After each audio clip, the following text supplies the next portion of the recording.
थोडक्यात सांगा, पल्लाळ लावत बसतील. सकाळची गाडी गेली का 8ची 9ची, तुला पाहिजे तेवढंच विचार. मितुले आणि रसाळ.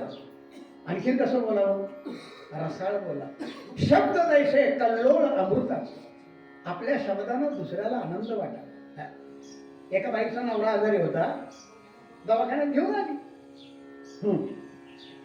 डॉक्टर म्हणले, हे तुम्हाला जास्त गोळ्यांची गरज नाही, फक्त वेळच्या नाश्ता भरपूर जेवण करा, तब्येत ठणठणीत होईल.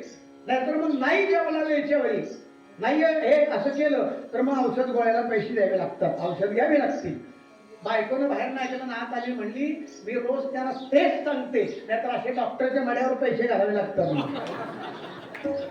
मितुले आणि रसाळ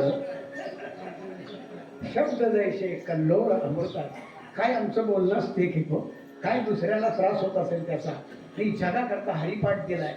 हरिपाठाची चाल आहे ती अवीट आहे, लक्षात ठेवा, अवीट आहे. 2 वेळी म्हणायच्या वारी निघाली म्हणून.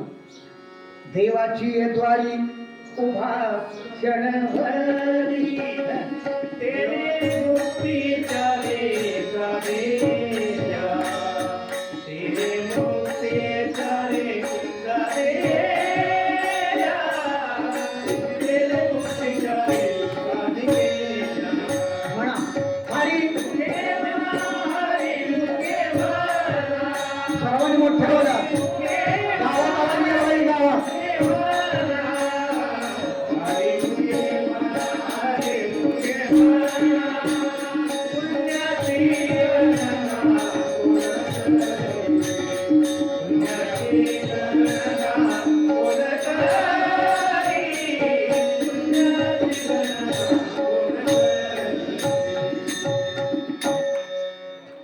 बंद करा वाटते ग, काय गोड साली बऱ्याच आल्या गेल्या. नागाच्या पिलाला ग कावट होईल का खवईल, आलं गेलं. वाजले की 12 जुनं झालं. शांताबाई थकली. शांताबाई याला ती डॉल्बी लावली का नाही, डॉल्बी हे आमचा बँड आहे, त्याच्यात आनंद आहे, लक्षात ठेवा. ते नवीन आलंय प्रकरण डॉल्बी डीजे, पण त्याच्यात ताल नाही, सूर नाही. एकदा ते सुरू झालं की पोरजी नाचतात. कशी? लाल मोंग्या चावल्यासारखी. काही शास्त्र आहे का, काही ताल आहे का, सूर आहे, मला तरणी नाचतात. लग्न झालेली आणि बायको सांगते शब्द गेला, आमचे हे कसे नाचतात. त्याला युनिक उचलून हात आण. तर पैसे द्यायचे वाजन तरी हा म्हणतो, ह्याला काही कारण आहे का मला सांगा. जी गाणी जुने कालमानानं काही त्या अर्थाचाही बदल झाला, लक्षात ठेवा. जुनं गाणं आहे. झुक झुक झुक झुक आगीन गाडी, दोरांच्या रेषा हवेत काढी, पळती झाडे पाहूया आणि मामाच्या गावाला जाऊ. काय त्या मुलांना सुट्टीचं आकर्षण असतो. लहानपणचा आठवा जरा. मामाच्या गावाला काय जायचो? मामी मोठी सुगरण. काय स्वयंपाक करते मामी, रोज रोज पोळ्या शिकरण. आता मामी राहते हिंजवडीला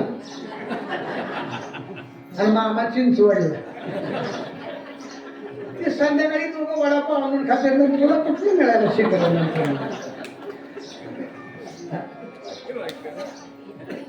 त्यामुळे गाणं जरी म्हणलं तरी त्यातला अर्थ कालानुसार आहे. आणि म्हणून भरपूर बोलता येईल मला, पण थोडक्यात घेतो जरा. ही जुनी चाल आहे. देवाची द्वारी उभा क्षणभरी, तेने मुक्तीचारी साठी. हरिमुखे म्हणा, हरिमुखे म्हणा, पुण्याची गणना पूर्ण करी. अहो ज्ञानेश्वरांना एवढं लोकांनी त्रास दिला, पण त्याशी म्हणे जो आपुले, त्यानं सुद्धा पटवून दिलं. रेड्यामुखी वेद बोलविला. रेड्याच्या मुखातनं वेद आला का नाही? ज्ञानेश्वरानंतर कुठल्या कीर्तन करायच्या कीर्तनाच्या रेड्यातनं मुखातनं वेद आलाय. रेडा बोललाय का पुन्हा? म्हणजे रेडा म्हणजे प्राणी म्हणतोय बरं का, चुकीचा अर्थ घेऊ नका काय. केवढी ताकद आहे. त्या संतांना समाजाने त्रास दिला, पण त्यांच्या कल्याणाकरता पसायदानामध्ये मागितलं जे खळांची व्यंकुटी सांगो तया सत्कर्मी रतिवाडो भूता परस्परे मैत्र जीवन. सगळं विश्व आनंदात राहावं ही संतांची प्रार्थना आहे. आणि म्हणून ही प्रार्थना जगतवंद्य प्रार्थना पसायदाना लक्ष ठेवा. अनेक लोक समाजामध्ये आहेत जे बाबांचे भक्त आहेत. सगळे श्रीमंत आहेत का? सगळे गरीब आहेत का? कोणी दुःखी आहे, आजारानं त्रसलेला आहे, कोणाच्या काही समस्या आहेत, बाबा ऐकून घ्यायचे आणि त्याला उत्तर काय द्यायचे ते ज्याला त्यालाच कळायचं. संदर्भ असा असायचा, बरोबर त्या माणसाचं उत्तर त्यात सापडायचं आणि त्याचं कल्याण व्हायचं. लक्षात ठेवा. अनेक रंजलेले गांजलेले गरीब, श्रीमंत असला पुढारी असला तरी त्यानं पैसे दिले तरी बाबांनी घेतले का? आणि एवढं मोठं आज एवढं काम इथं चालू आहे मंदिराचं. लक्षात ठेवा किती कोटीचं मंदिर आहे. मला बजेट माहित नाही पण 10-15 कोटी धरायला हरकत नाही. इथं त्याची प्रतिमा जी लावली आहे फोटो, काय झाल्यावर कोरोलीचं वैभव वाढेल. आपलं गाव किती सुंदर आहे. सिद्धेश्वराचं मंदिर आहे, राम मंदिर आहे, यशवंत बाबा इथं आहेत. कधी पुराचा धोका नाही आहे. पुराचा धोका, पाऊसच तेवढा कधी, भूकंपाचा धोका नाही. अतिशय चांगला लक्षात ठेवा. आणि सत्पुरुष गावामध्ये जन्माला आल्यावर गावाचा उद्धार होतो. सिद्धेश्वरासारखं पवित्र मंदिर आहे. आणि म्हणून अशा संतांच्या बाबतीमध्ये तुकाराम महाराज अभंग लिहितात, त्यासी म्हणे जो आपुले तोच साधू ओळखावा देव तेथेची जा. मृदू सबाह्य नवनीत तैसे सज्जनांचे चित्त. अंतकरण लोण्यासारखं असतं, आतून बाहेरून लोणीसारखंच आहे का नाही? नवनीत म्हटले. दया करणे पुत्राप्रती तीच दास आणि दासी. मुलाप्रमाणे सांभाळतो ना मला ते. तुका म्हणे सांगू किती त्याची तेची भगवंताच्या मूर्ती. कथाला पुढे सांगायचं, पूर्वरंगीत पूर्ण करतो मूळ अभंगात.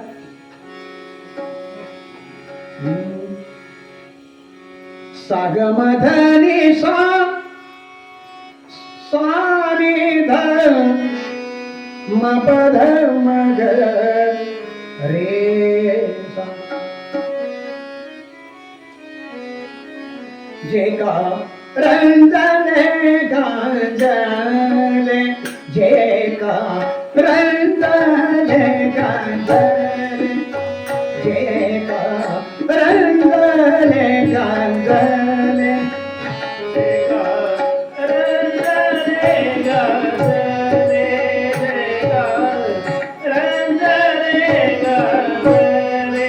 जे का रंजने गांजले. त्याशी म्हणे जो आपुले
कुंडली कबरदा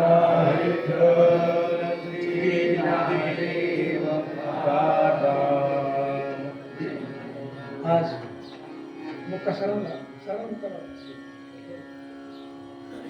आपण मध्यंतरी एक सरांची सेवा उत्तम ऐकूया. आज खूप सुंदर योग आहे. मी माझं गाणं जास्त,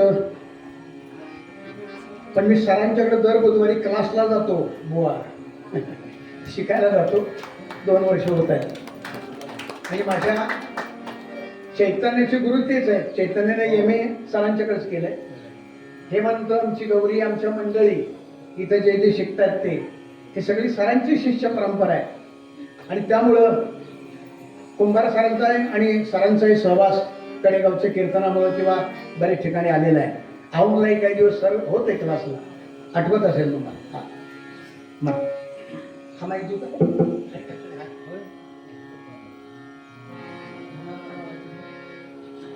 एक भगिनी वर्गाला एक जरा विनंती आहे, थोडं पुढं सर मध्ये मोकळं नका ठेवू. जवळ नाही का? येत आहे का पुढं? हा, नाही एका लाईन मध्ये फक्त गॅप ठेवू नका. जेवढं पुढे येत आहे एवढं या.